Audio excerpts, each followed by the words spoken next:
एक गांव में एक कुत्ता रहता था। वह हर दिन खाने की तलाश में इधर-उधर घूमता रहता था। कभी उसे रोटी मिल जाती तो कभी उसे भूखा ही सोना पड़ता था।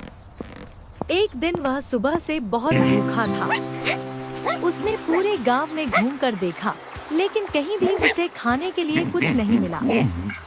चलते चलते वह एक कसाई की दुकान के पास पहुंचा। वहां जमीन पर मांस का एक टुकड़ा पड़ा हुआ था।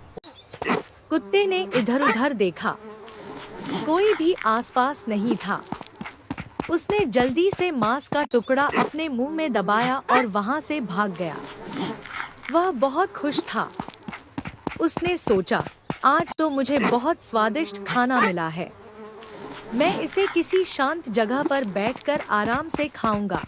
वह गांव से बाहर की ओर चल पड़ा। रास्ते में एक छोटी सी नदी थी। नदी के ऊपर एक पुल बना था। कुत्ता उसी पुल से गुजर रहा था।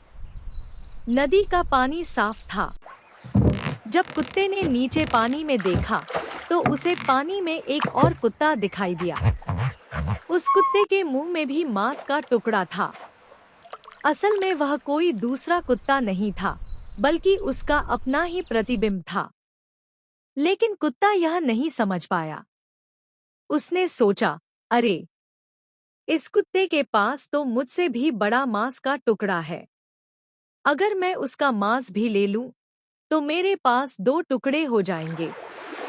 लालच उसके मन में आ गया। वह उस दूसरे कुत्ते पर भौंकने लगा। जैसे ही उसने जोर से भौंका, उसके मुंह से उसका अपना मांस का टुकड़ा छूट गया और सीधे नदी में गिर गया। नदी का पानी बह रहा था। मांस का टुकड़ा पानी के साथ दूर चला गया। कुत्ता घबरा गया। उसने नीचे देखा, लेकिन अब न तो कोई दूसरा कुत्ता था और न ही मांस का टुकड़ा। अब उसे समझ में आया कि पानी में जो कुत्ता दिख रहा था, वह उसका अपना ही साया था। वह बहुत दुखी हो गया। उसने सोचा, अगर मैं लालच न करता, तो मेरा मांस तो मेरे पास ही रहता। अब तो मैं भूखा ही रह गया। कुत्ता उदास होकर वहां से चला गया। उसने मन ही मन ठान लिया कि वह आगे से कभी लालच नहीं करेगा।